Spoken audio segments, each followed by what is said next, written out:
ఈరోజు రేపల్లె ప్రభుత్వ ఆసుపత్రిలో నిరాహార దీక్ష చేస్తూ చికిత్సను తిరస్కరించి హాస్పిటల్లో ఉన్నటువంటి వరుకూటి అశోక్ బాబు గారు వేమూరు నియోజకవర్గపు వైఎస్ఆర్ కాంగ్రెస్ పార్టీ సమన్వయకర్త ఆయన్ని పరామర్శించడానికి జగన్ గారి ఆదేశం మేరకు నేను ఇక్కడ రావడం జరిగింది. వారిని పరామర్శించటం, వారు ఏ కారణం చేత ఈ విధంగా ఆసుపత్రిలో నిరాహార దీక్ష చేయవలసిన పరిస్థితి ఏర్పడిందో అవి తెలుసుకోవడం, ఆ తర్వాత పత్రికా ముఖంగా మీడియా ముఖంగా కొన్ని విషయాలు ప్రజలతో షేర్ చేసుకోవాలనే ఉద్దేశంతో మీ ముందుకు రావటం జరిగింది. వరుకూటి అశోక్ బాబు గారు గత సంవత్సరం క్రితం జరిగిన ఎన్నికల్లో వైసీపీ అభ్యర్థిగా పోటీ చేసి ఓటమి పాలైనటువంటి నాయకుడు. సంవత్సరం నుంచి కూడా వైసీపీలో వేమూరు నియోజకవర్గంలో అనేక పోరాటాలు చేస్తున్నటువంటి నాయకుడు. ఎక్కడా కూడా తల దించుకోకుండా తెలుగుదేశం పార్టీ చేస్తున్నటువంటి అనేకమైన ఘోరాలను ఎదుర్కొంటూ ముందుకు సాగుతున్నటువంటి నాయకుడు అశోక్ బాబు గారు. సహజంగానే తెలుగుదేశం పార్టీ వారి మీద కక్ష పట్టినట్టుగా నాకు అనిపిస్తూ ఉంది. ముఖ్యంగా ఇప్పుడు జరిగినటువంటి సంఘటన చాలా విచిత్రమైన సంఘటన. అది ఒక డ్రైన్కు సంబంధించినటువంటి సంఘటన. బట్టిప్రోలు నుంచి కనగాల వరకు గూడవల్లి కాలువ డ్రైన్ 7 కిలోమీటర్లు ఉన్నటువంటి డ్రైన్ బట్టిపోలు నుంచి అది తూటుకాడ వేసిపోయి గుర్రపు డక్క తూటుకాడ ఇంకా దానిలో తాళ్ళు ఇవన్నీ పడి మొత్తంగా టోటల్గా అది దానిలో నీరు ప్రవహించే పరిస్థితి లేక ఇదిగో ఈ విధంగా దారుణంగా తయారైంది. ఇది ఒక రోజుతో తయారైంది కాదు, ఇది మొత్తంగా ఇలా తయారవుతూ వచ్చింది. చెట్లు పడిపోవటం, రిపేర్ లేకపోవటం ఇవన్నీ జరిగాయి. దీని మీద గీదలు కూడా దానిలో పడి చనిపోయినటువంటి సంఘటనలు కూడా అశోక్ బాబు దృష్టికి రావటం జరిగింది. దీన్ని పురస్కరించుకొని అశోక్ బాబు దాన్ని తక్షణమే రైతులందరూ కూడా వచ్చి అశోక్ బాబు గారిని దీని కింద సుమారుగా 4,500 ఎకరాలు 4,000 ఎకరాలు ఆధారపడి పంట భూములు ఉన్నాయి. ఇవి ఎప్పుడైతే ఈ గుర్రపు డెక్క దీనిలో తూటుకాడ వచ్చిందో అది పొంగి ఈ 4,000-5,000 ఎకరాలు నిండిపోయి పంటలు పండటం లేదు, మీరు దీనిలో కలగజేసుకోవాలని చెప్పారు. ఈయనకి చెప్పటమే కాదు, అక్కడ ఉన్నటువంటి లోకల్ ఎమ్మెల్యే కూడా చెప్పుంటారు, మంత్రులు కూడా చెప్పుంటారు. వాళ్ళు పట్టించుకోలేదు.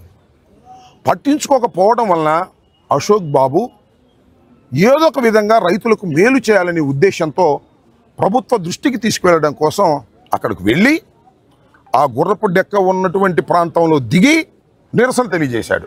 అప్పుడు ప్రభుత్వానికి బుద్ధి వస్తుందేమోననేటువంటి ఉద్దేశంతో అప్పుడు చాలామంది వచ్చారు అధికారులు. నేను ఇక్కడే ఉంటాను, మీరు ఈ సమస్య తేల్చేంతవరకు నేను వెళ్ళను అని చెబితే, సరే ఇరిగేషన్ డిపార్ట్మెంటు డ్రైనేజ్ డిపార్ట్మెంటు వాళ్ళు వచ్చి ఆయనతో మాట్లాడి ఇది చాలా ఖర్చు అవుతుంది మాకు, కాబట్టి మేము చేయలేమంటే, లేదు మీరు ఎంతవరకు అవకాశం ఉంటే అంతవరకు మొత్తం 7 కిలోమీటర్లు చేయాల్సిందేనని ఆయన పట్టుబట్టాడు. సరే చేస్తామని చెప్పి వాళ్ళు వెళ్ళిపోయారు. అప్పుడు లేచి వచ్చాడు, పని బిగిన్ చేశారు. ఒక 200 మీటర్లు చేశారంట. చేయగానే గుప్పు మంది. ఏం గుప్పు మంది? అశోక్ బాబు నిరసన తెలియజేస్తే రైతుల పక్షాన అశోక్ బాబు చెబితే ప్రభుత్వం భయపడి ఈ గుర్రపు డెక్క తీసే కార్యక్రమానికి పాల్పడ్డారు. అశోక్ బాబుకు మంచి పేరు వస్తుంది, తెలుగుదేశానికి చెడ్డ పేరు వస్తుంది, అక్కడ ఉన్నటువంటి ఎమ్మెల్యేకు చెడ్డ పేరు వస్తుంది అని తెలిసిన తర్వాత ఎమ్మటే ఎమ్మెల్యే గారు ఫోన్ చేసి ఆపేయండి అన్నాడు. ఇరిగేషన్ డిపార్ట్మెంట్ వాళ్ళని ఆపేశారు. ఇదేంటో ఇంత ఆపేశారేంటి? అన్యాయం కదా. నేను నిరసన తెలియజేస్తే మీరు ప్రారంభిస్తామని హామీ ఇచ్చారు, ప్రారంభించారు. మీరు ఈ విధంగా విచక్షణగా వ్యవహరిస్తూ ఉన్నారు, ఇది సరైనటువంటి పద్ధతి కాదు అని మళ్ళా అశోక్ బాబు గారు కొద్దిగా పట్టుదల కలిగినటువంటి నాయకుడు. ఆయన ఇక్కడికి వచ్చాడు, ఇరిగేషన్ డిపార్ట్మెంట్ దగ్గరికి వచ్చి వాళ్ళందరి కోసం ప్రయత్నం చేశాడు. ఇక్కడ ఈఈలు కోసం వాళ్ళ దగ్గర సమాధానం రాలేదు. రాకపోతే మీరు ఎందుకు చేయటం లేదని నిలదీసే కార్యక్రమంలో ఒక ధర్నా లాగా చేస్తే, చిత్రం ఏంటంటే మేము ఎలాగో బిగిన్ చేసాం, 200 మీటర్లు చేసాం, మిగతాది కూడా మేము చేస్తాము అని చెప్పాలి. యాక్చువల్గా చెప్పకోకుండా అశోక్ బాబు గారి మీద పోలీసు ప్రయోగం చేశారు. ఇక్కడ ఎవరో సిఐ గారంట, బహుశా రెవెన్యూ మంత్రి గారు వేయించుంటాడు, ఆయన ఉద్యోగం చేయట్లే, ఆయన ఏం చెప్తే అది చేస్తున్నాడు. అశోక్ బాబుని పట్టుకొని పిడిగుద్దులు గుద్దుతూ ఎక్కడ పడితే అక్కడ నొక్కేటటువంటి కార్యక్రమం చేస్తూ చూడండి. ఇగో ఈ విధంగా ఆయన్ని చితగ్గొట్టేశారు చేతులతో. చితగ్గొట్టి డిపార్ట్మెంట్ దగ్గర నుంచి, ఎక్కడైతే ఇరిగేషన్ డిపార్ట్మెంట్ దగ్గర నుంచి పోలీస్ స్టేషన్కి తీసుకెళ్లారు. అక్కడ కూడా చితగ్గొట్టినట్టున్నారు. పాపం నడుము దెబ్బతింది, కదలలేని పరిస్థితి ఏర్పడింది. అక్కడే ఉండిపోయాడు. ట్రీట్మెంట్ చేయడానికి ఎవరు అక్కడ లేరు. గత్యంతరం లేని పరిస్థితులు హాస్పిటల్కి తీసుకొచ్చారు. హాస్పిటల్లో చేర్చారు. హాస్పిటల్లో చేరిస్తే వరుకూటి అశోక్ బాబు గారు సమస్య తేలేంత వరకు నేను ఇక్కడే నిరాహార దీక్ష చేస్తాను అని 3 రోజుల నుంచి పచ్చి మంచినీళ్లు కూడా తాక్కోకుండా సమస్య కోసం ఫైట్ చేస్తున్నాడు. ఏం చేయాలి ఇప్పుడు నాకు తెలియగలేదు. ప్రభుత్వం తెలియగల బుద్ధి గల ప్రభుత్వం అయితే, నిన్నే చంద్రబాబు నాయుడు గారు చెప్తున్నాడు, రైతుల కోసం నేను కష్టపడతాను, నేను రైతులు ఉన్నంత వరకు కూడా రైతులకే ఇబ్బంది రాదు అన్నాడు. అది ఇక్కడ వచ్చిందయ్యా, మా బట్టిపోలి దగ్గర వచ్చింది. ఏమి పెద్ద విషయం ఏమి లేదు, తూటుకాడ తీయటమే. నువ్వేమో ధరలు పెంచడం సంగతి దేవుడు ఎరుగు, తూటుకాడ తీయటానికి కూడా ఇంత గందరగోళం చేస్తున్నావయ్యా చంద్రబాబు నాయుడు గారు. ఏం అన్యాయం. మా అశోక్ బాబు తీయమన్నాడని వాళ్ళు మొదలెడితే మీరు చేస్తున్నారు. ఇవాళ అశోక్ బాబు గారితో నేను మాట్లాడినప్పుడు కొన్ని మంచి విషయాలు చెప్పాడు. అన్న, వాళ్ళు తీస్తారా లేదో కనుక్కోండి, వాళ్ళు తీయకపోతే నేను ఇక్కడే ఉంటాను, నా జనం అందరూ ఉన్నారు, వెళ్ళి శ్రమదానం చేస్తేస్తారు. పర్మిషన్ ఇవ్వాలి, ఇదే పర్మిషన్ ఇస్తే చాలు.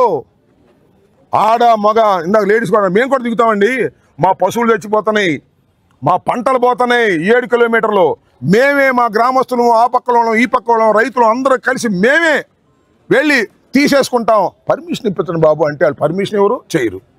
అమ్మ అడుక్కొనివ్వదు, అన్నం పెట్టదు అనే సామెతగా తయారయ్యారు. పర్మిషన్ ఇవ్వకపోతే మనం చేయొచ్చు, ఎమ్మటే కేసులు పెడతారు. ఇదే ఈ సిఐ వస్తాడు, మళ్ళీ కుమ్ముతాడు.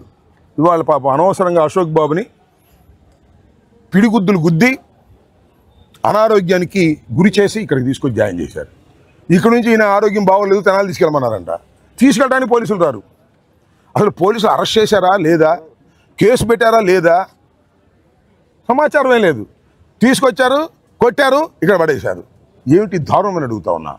కాబట్టి అశోక్ బాబు గారి వెంట టోటల్ వైఎస్ఆర్ కాంగ్రెస్ పార్టీ అండగా ఉంటుంది. జగన్మోహన్ రెడ్డి గారు అండగా ఉంటారు, గుర్తుపెట్టుకోమని మనం చేస్తున్నాం.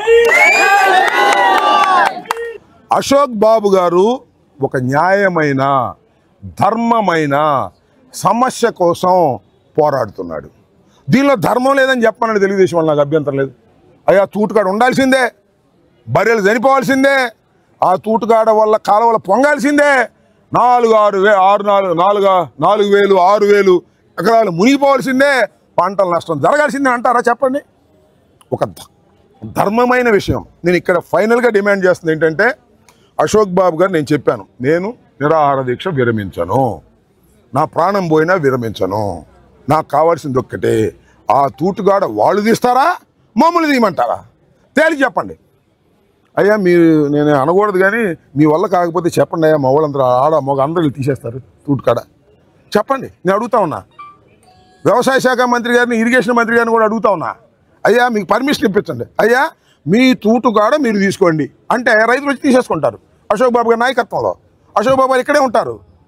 దానికి పర్మిషన్ ఎవరు, మీరు తీయరు, సందిగ్ధంలో పెడతారు, ప్రారంభించినటువంటి డిపార్ట్మెంట్ని బెదిరించి వెనక్కి పంపిస్తారు.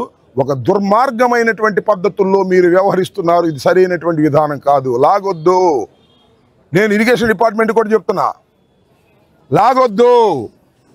ప్రభుత్వానికి కూడా చెప్తున్నా, లాగొద్దు. ఆయన ప్రాణాపాయ పరిస్థితికి వచ్చిన తర్వాత మీరు చాలా ఇబ్బంది పడతారు.